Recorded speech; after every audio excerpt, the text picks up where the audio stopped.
One of the truly amazing things about the United States is that every state is like a unique world within a bigger world. And after exploring the casual, dry and rocky Southwest, the Southeast feels like a completely different world, much more traditional, green and swampy. And coming from Southern California, I really enjoyed experiencing Southern vibe. It is so different and refreshing, and South Carolina is just so beautiful.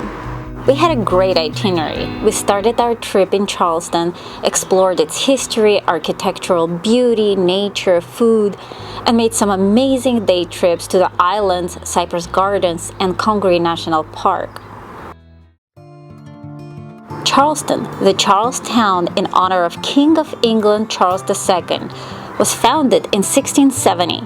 It is also called the Holy City, as it was known for its religious diversity and became a home to about 400 churches of different denominations.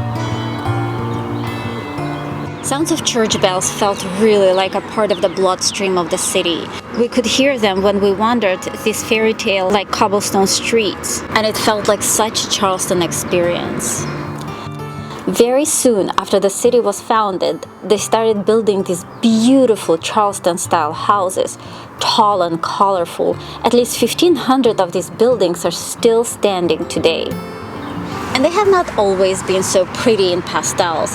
In 1931, Dorothy Haskell, she was a pioneer of Charleston historical preservation. With the hope to revitalize the city that was battered by civil war, she painted some of the houses in pink, which started a trend and other residents followed. Old buildings and streets and plants and flowers are just so beautiful and so well preserved and carefully curated. Charleston's history coming as a clashing contrast to this charming beauty. Charleston was also a major port city of the South, which meant that slaves would be brought here by ships and sold on these streets and later in the slave mart. So this slave mart was basically created because of tightening slavery laws. What happened was that Congress enacted a law banning slave trading internationally in 1808. However, they never banned at the time, they didn't ban domestic trading, and during those years, domestic trading was happening publicly. Eventually, the government banned public slave trading, so they built this mart so they could do it privately. When Union Army came, they destroyed all slave marts. This is the only one standing. It is a museum now. But in, of course, 1865, slavery was banned altogether. It is hard to imagine how streets of this beautiful city were hosting the auctions where humans were selling or buying other humans. And it is a great reminder of how precious and valuable the freedom is. Right in the center of historic Charleston, there's Charleston City Market, and it was built in 1841, and they used to sell their meats and veggies and fish, and the rent was $1 a day. Now they sell pretty much anything and everything here. I'm sure the rent is a little bit more than $1 a day. And if this is your first time in Charleston, this is probably would be the place where you get your initial connection to gula culture. In late 1600s, rice was very desirable. So they brought slaves here from West Africa to work on the rice and cotton fields here in the Lowcountry. And because the location was extremely remote and conditions were horrible, it was humid, tons of mosquitoes, so they were living there isolated. So what they did is they created their own language, they came up with their own cuisine, very heavily based on the traditions of West Africa. So they were eventually called gula. Now there are at least 300,000 of America's gula population. And Gula language is still spoken today, and I will link some restaurants and experiences for you in the description box.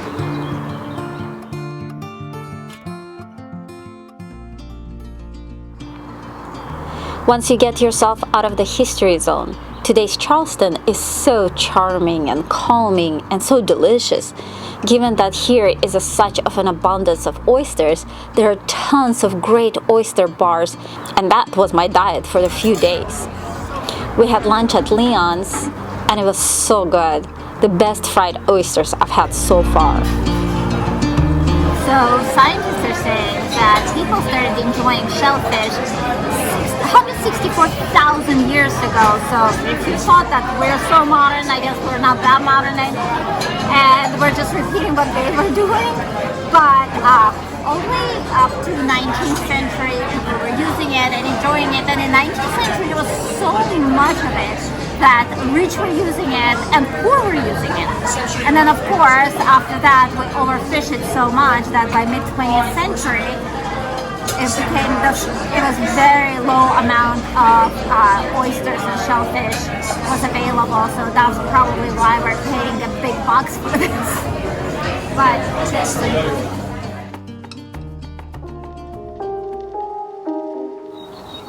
one of the treasures of South Carolina is the angel oak tree that is known for its beauty and age, and it was an absolute must-see. This tree is more than 500 years old. If you really think about it, it is alive since at least 1500s. It lived through brutal storms and wars. It actually got to see the entire history of our country, and if only it could talk.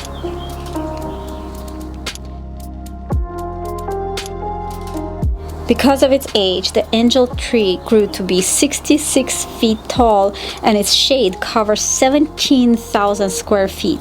Its longest branch is 187 feet. The tree is open to public only for a certain time, and they're strict about it, so make sure to check the hours.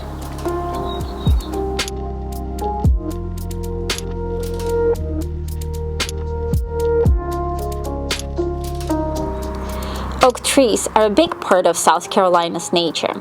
You often see the moss hanging on oak trees. It is such a representative look for South Carolina. Very fairy tale-like. It is called Spanish moss. Actually, it's really not a moss. It is a tropical plant that grows on other plants. And it is not as healthy for the trees, and that's probably why you don't see it on angel oak tree. They must be taking care of it. But otherwise, it's everywhere, and it is so beautiful. Some plantations around Charleston have the most beautiful avenues of oak trees, and we visited McLeod Plantation. But I felt like there was such a clash between all this incredibly beautiful and manicured scenery and what it actually represents in reality. So, I don't know. Tell me what you think. And you can take some tours and learn about history over there. The property has morphed throughout the years, from plantation to Confederacy hospital during Civil War and Freedmen Bureau headquarters, which was helping disenfranchised, especially African Americans, to become self-sufficient. One of the beautiful structures you can't miss in Charleston is Ravenel Bridge. It is such an interesting contrast from old to new. It is so beautifully designed, so grand, strong enough to withstand 150-mile-an-hour winds.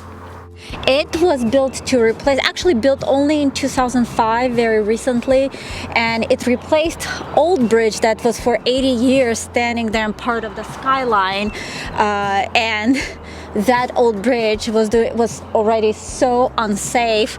The last time when they did an inspection of the bridge, they gave it score 4 out of 100.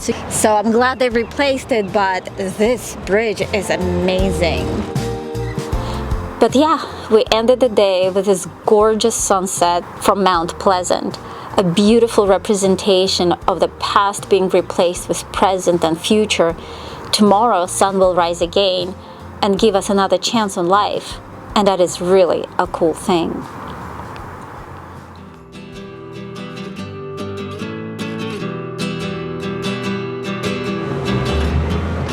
I never realized that when people say that you can experience island life in Charleston, that you actually do get to experience island life in Charleston. So yes, a trip to Charleston cannot be complete without spending a day enjoying water and sun off the coast of the city. There's 34 sea islands, which is some of them are tidal islands that are like submerged when tide is high or when they get exposed when tide is low. And then there's also barrier islands, which is like islands that are going parallel to the mainland, and they usually act as a barrier for erosion of the mainland, or during Civil War it also played a huge strategic role trying to protect Charleston.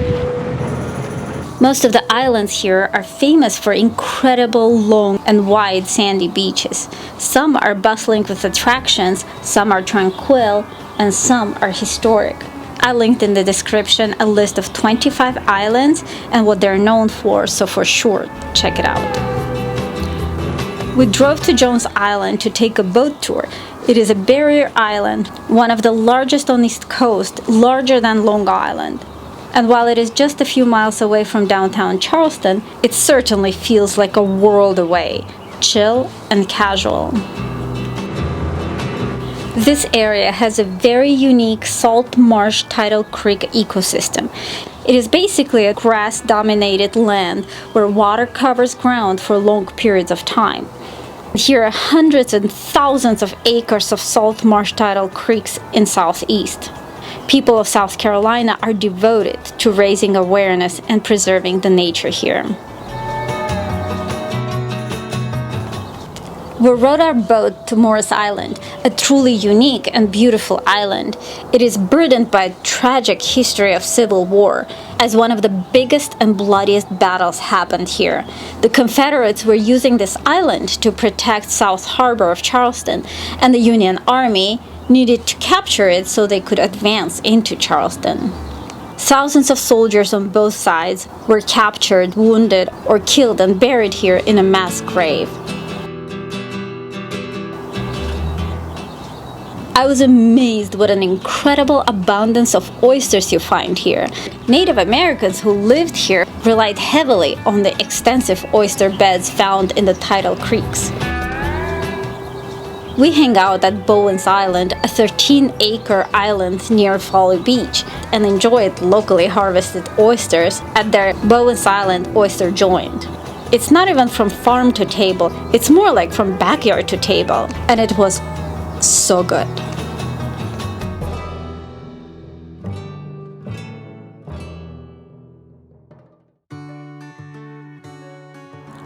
Less than 2 hours from Charleston is Congaree National Park, absolutely perfect for a day trip.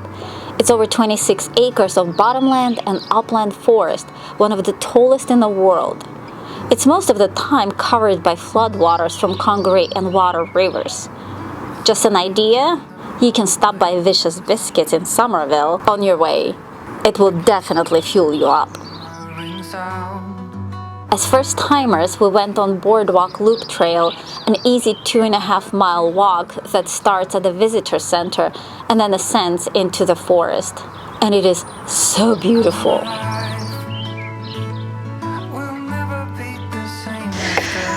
So, this is a very old and very biodiverse forest. In addition to floodlands that thrive on water, there is upland forest of pines that need fire as a key for its survival, to get rid of all the competitors and have those pines thrive and grow tall. And people even say that this forest hosts flood and fire, which is kind of interesting. It felt really nice wandering through the forest, listening to the birds, admiring the nature, and just breathing.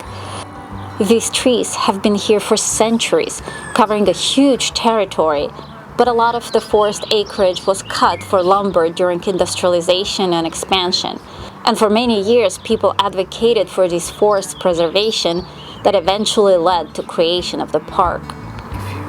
The constant flood here created this western lake, but also these waters constantly bring nutrient-rich soil, which is probably the reason why this is one of the tallest forests in the world and hosts 25 champion trees. There is an official committee that announces which tree is a champion tree. And to be officially a champion tree, somebody has to come and measure and find the tallest tree of its species. Wow! So this tree is one of the former champions. It's 150 feet tall. It used to be taller, that's why it used to be a champion, but then I guess wind or hurricane or something cut off its top, so it lost its championship status. One thing to remember is that in late spring, May to June, you get to see fireflies here, something I really would love to see.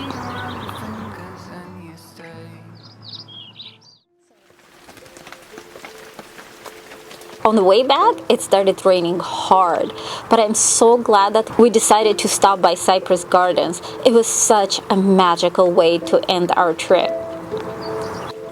It is a 175-acre swamp garden that was originally a freshwater reserve from Cooper River for rice plantation. They basically dug it out and fitted it with the water gates. Later, the property was sold and turned into a duck hunting reserve. But because of lack of use and maintenance, it turned into a swamp. The gardens were battered by Hurricane Hugo of 1989 and the historic 2015 flood. But Berkeley County restored and renovated the gardens, and it is absolutely beautiful. We paddled along the marked trail, and I didn't even mind the rain. I was looking for alligators and birds and turtles. It does look like they minded the rain though. There's also 3.5 miles of walking trails that loop through the swamp and a butterfly house. It is $10 to enter, and it is very much worth it.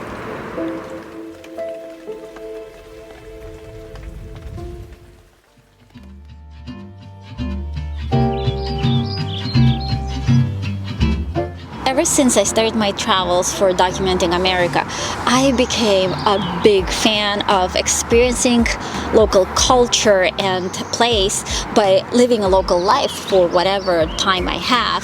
And it's really hard to do in Charleston. It is so expensive. But we really experienced the Lowcountry and Southern hospitality by staying in Summerville. It's like a sleeping extension of Charleston, only 20 minutes away, and actually a 20-minute shorter drive to Congaree National Park or Cypress Gardens. The house had chickens and fresh chicken eggs, which was really cool. It really worked perfectly. I linked a more detailed video about Summerville in the description for you, so check it out.